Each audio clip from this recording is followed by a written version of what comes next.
Van Powers. I live down here at Mr. Blake's house. That's Bella, just come up here with the ball. Dan's a special breed. The property above mine is Stephen's property, Stephen Lane. And I heard this property went up for sale. So I bought it sight unseen. And I drove down and I pull into the property and I see a little trailer. And I'm like, what the hell is this? And Dan walks out. What's up, man? I love those hunting pants you got on. Thank you, man. Appreciate it. Yeah, I lived here when he bought the property. And Dan's like, who are you? And I said, I'm Blake. Who are you? Dan's like, well, I live on this property. I said, well, I own this property. And Dan's face kind of went red, and he's like, well, are you kicking me off the property? And I was like, well, what can you do for me? Well, I maintain the yard and their friends next door as well. And then when he needs help building things like the deck we're sitting on, the bulkhead we have here, we all pitch in. And everybody's out there busting butt to save some money. You know, so we work everything together. When Blake's off in New Orleans, I take care of the chickens and everything else that needs to be done. In hindsight, I would have paid 4 times the price if I knew Dan came with the property. Can't say enough good stuff about Dan. Good dude. Fun to be around.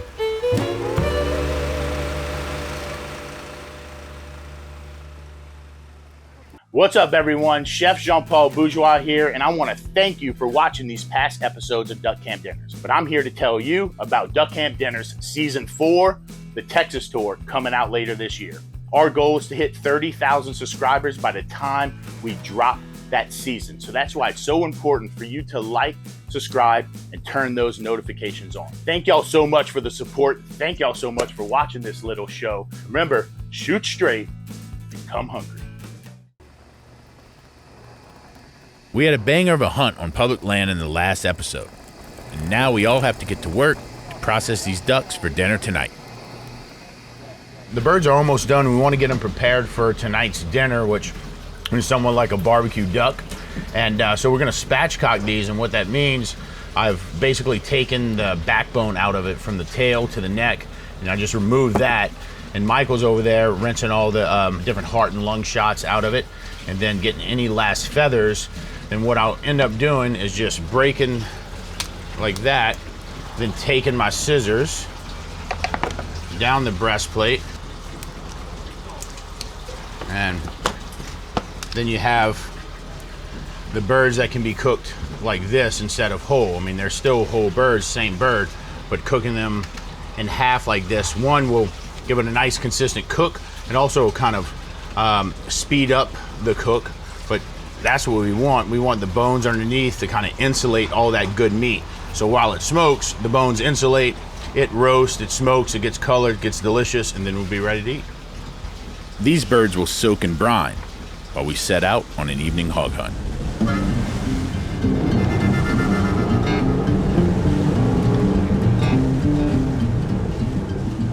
We've decided to divide and conquer so that we can cover more ground. Stephen Lang will be captaining the tower boat, with Stephen Bateman and I acting as shooters, while Blake, Jay, and Junior are taking the Reno skiff out to a few mud flats where Blake has seen some hogs.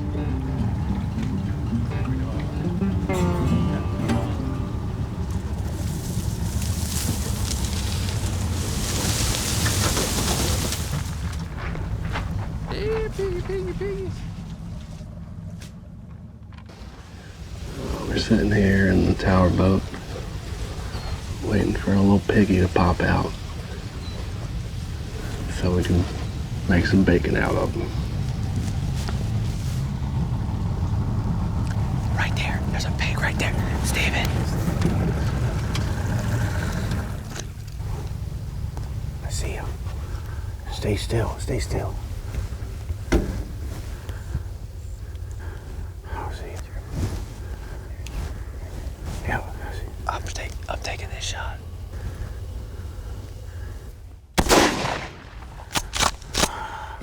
Before I can pull the trigger on my rifle, Stephen takes a shot with buckshot. had him right in my crosshairs. That was a big boy. Yeah, it was.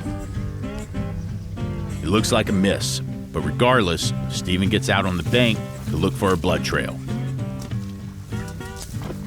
In the meantime, we're going to check in with Blake, Jay, and Junior to see if they've had any success.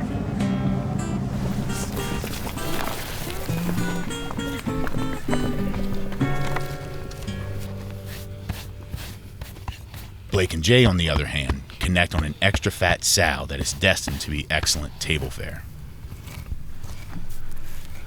What you doing here? Just opening up the chest cavity, getting the guts out, get her on the water as fast as we can to cool her off. Just cutting along the belly, making sure to not penetrate the gut. A lot of fat on this pig. See all that fat?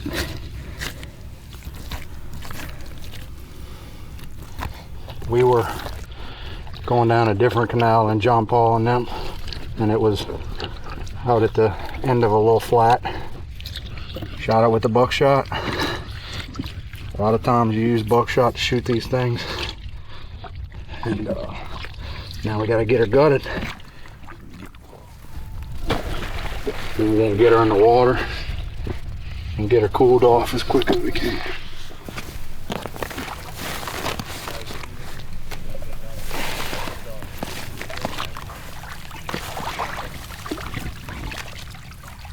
Good thing about the river water, it's about 55 degrees right now. So, with as hot of a day as it is like now, you put them in the river and they cool off. Versus leaving them out on the boat, they'll get hot in the sun and they'll just stay hot.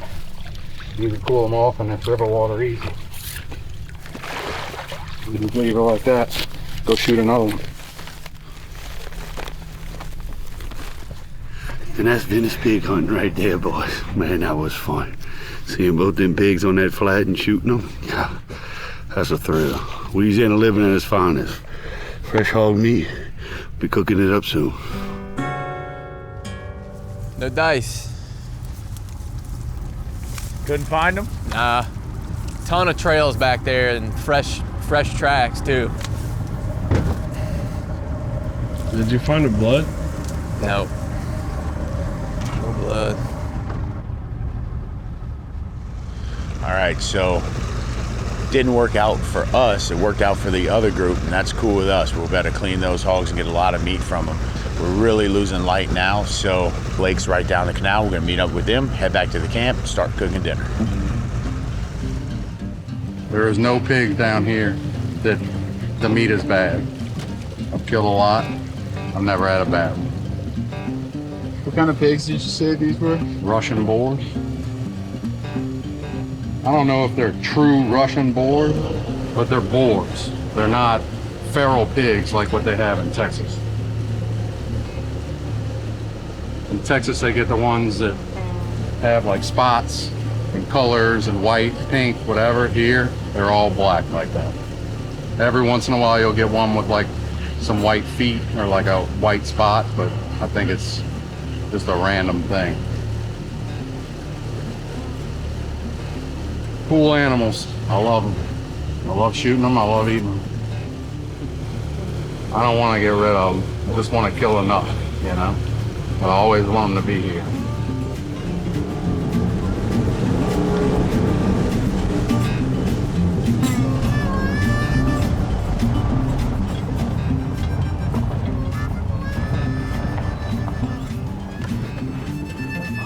Y'all got some pigs? Yeah.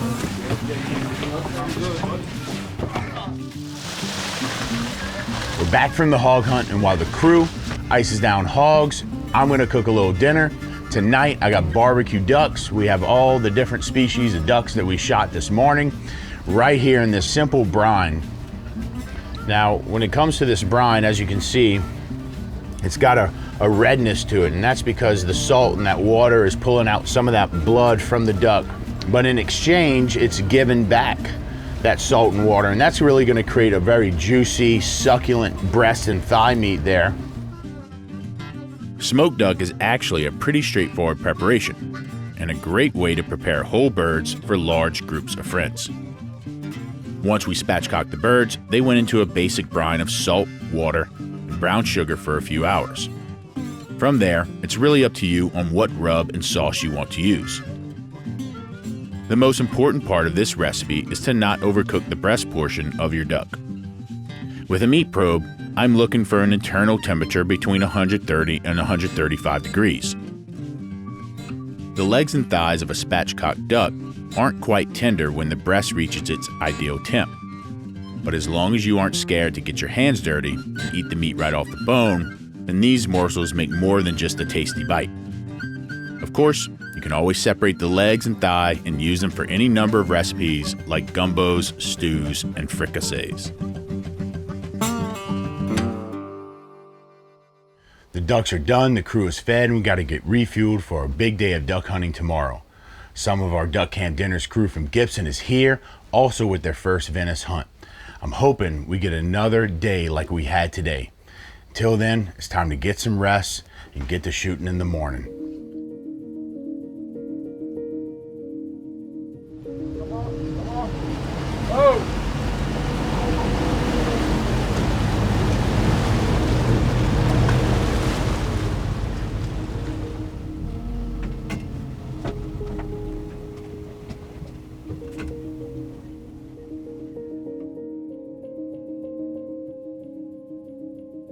That 4-mile-per-hour breeze we had yesterday, it puts a ripple on the water.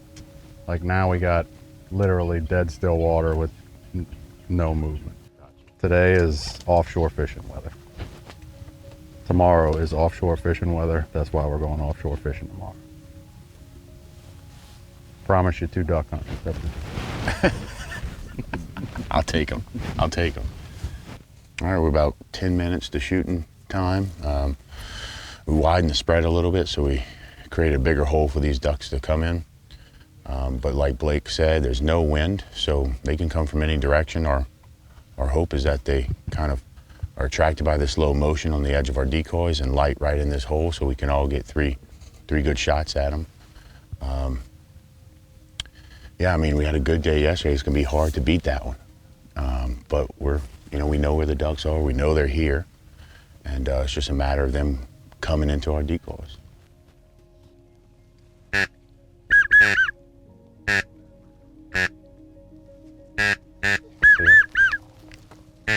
On the left, they come. Yep, I see him. 3 of them. Coming on our Shoot your left. bird. Kill him.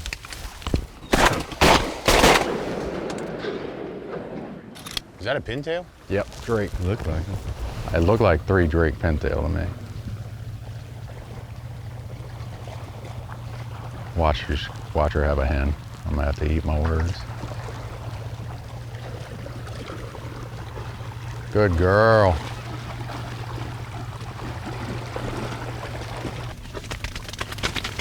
It's not the prettiest of drakes, but it'll count. We broke the ice, boys. Right here, right here. Oh, see him? Make sure it's not a hen pintail. Kill it, kill it, kill it. Straight up. Feeling good? Nice shot. Right up? Yep. Right here, right here, right here. Kill him, great up. Hens? Hen pintail. Hen pintail. Being picky over here. Same one coming in. Where? Small duck. Small duck. Small ducks eat good too.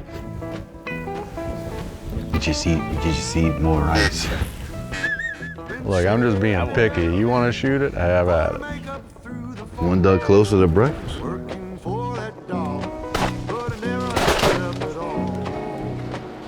Watch it, right here. That's pintail. Make sure to pick the drake out. Straight out front. The pintail population has declined year after year after year after year, and hens lay eggs, so it's better to shoot the drakes, let the hens pass so they can have more chances to have another brood. shoot them drakes for my Instagram, you know? Yeah. Juice don't have Instagram. Yeah, y'all follow me. He no social media juice. I got WhatsApp. and Venmo.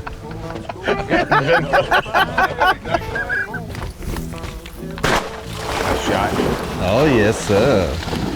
Pretty male. Oh, yeah. Beautiful. Old mature drake, you know?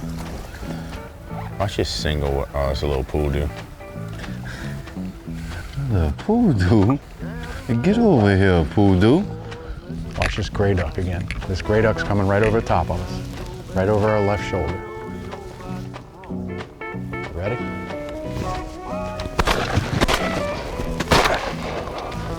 I didn't hit that? Huh?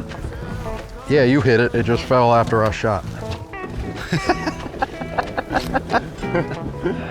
Boy, that don't make sense. Watch right here. Let's see what this is. What is this?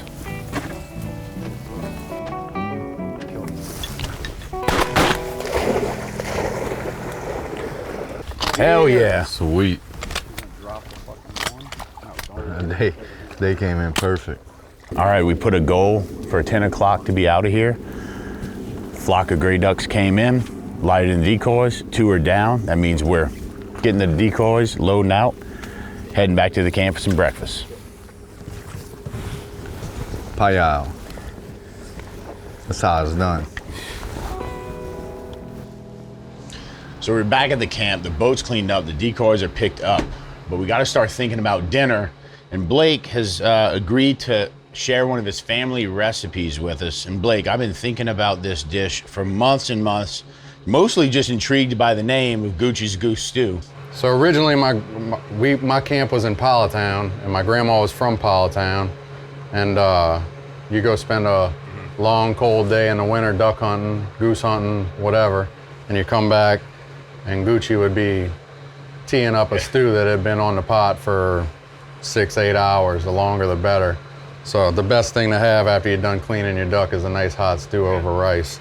I agree with that. And that's what we're gonna try and do.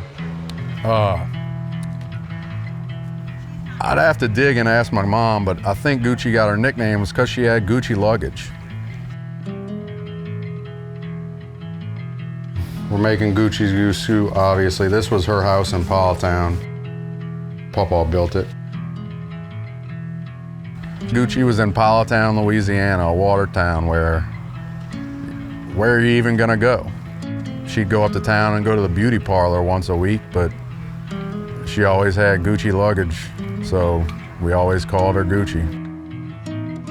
She'd always go up to town in New Orleans, go to the Mount Leon Hotel, and she'd strut right on in there with a nice Gucci luggage. But man, that goose stew is something else. Eating it gives you all the feels, all the memories, and Gucci's something else too. Hopefully we're making her proud.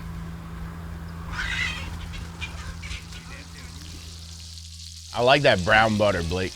I like that you're cooking in brown butter. That's one of my favorite fats to cook with. Come to find out, there's actually a sizable population of blue-faced snow geese that migrate down to Venice every year. Blake had some stored away in the freezer from last season, just so we could cook Blake's generational family recipe, Gucci's Goose Stew. Trying to get it all good and seasoned up as best you can. I turn the butter up real hot. Really all you're doing is just trying to render the fat out of the meat so you can get some goose fat in here. And then we're gonna brown the legs. After we brown the legs, we're gonna take it all out, make a roux. Once we made a roux, gonna add it all back in and let it eat. Let it eat. I like it.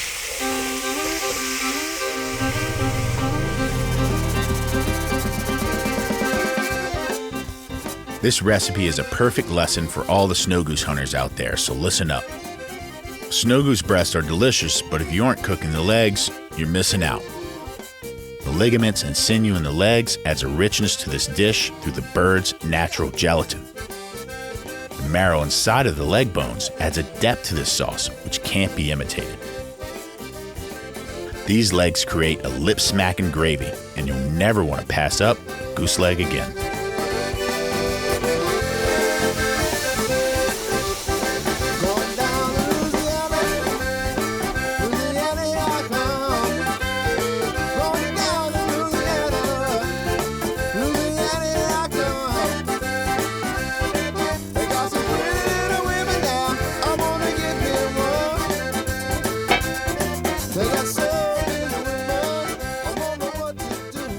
Right now we're just skinning out the hogs that we shot yesterday afternoon. We've already taken the belly meat off. We're about to put it on the smoker.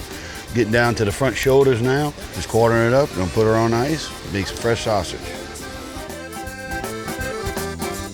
Might take a bus, might take a train. If I have to walk, I'm going just the same. As I'm going to Louisiana, I come. Gucci's goose stew is simmering and the pork belly is in the smoker. We're gonna kick back and enjoy the sunset while dinner cooks.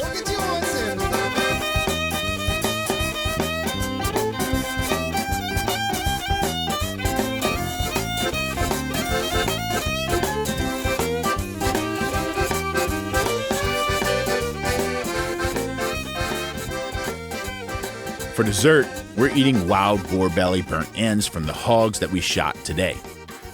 Jay has removed the belly meat, and I have seasoned it with some of my favorite barbecue rub. With the camp chef set at 250 degrees, my goal is to smoke this belly until it is 90% done. Once I achieve that, I cut the belly up into large chunks, add a bit more seasoning, and a layer of barbecue sauce to the meat morsels before they go back into the smoker to finish cooking. This is a common burnt end technique, usually seen when preparing brisket in towns like Kansas City. The sauce and added rub caramelizes on the meat, causing a burnt effect, which is crucial to achieving the perfect mix of buttery rich flesh with smoky, sweet, and salty exteriors. The goose stew is done. Most people add carrots, potatoes, extras to the stews, but the real importance of this stew is it's strictly meat. This is strictly goose meat. Put it over a little rice, and that's what's important. You get a little pile of meat like that, put it over rice, and you're good to go. All right, Gucci's goose stew is done. This looks incredible. We have a long day of inshore and offshore fishing tomorrow. We're up at 4:30 in the morning. Hopefully, we'll catch some fish tomorrow. We will catch them. Getting ready for an awesome Friday out in the water. I like me some rice and gravy, me. The early mornings and late nights of Venice are catching up with the crew and I, but we can't quite rest yet. The weather is calling for the perfect offshore fishing day tomorrow, and the water is ideal for pulling baits and search for some of the best fish in the Gulf.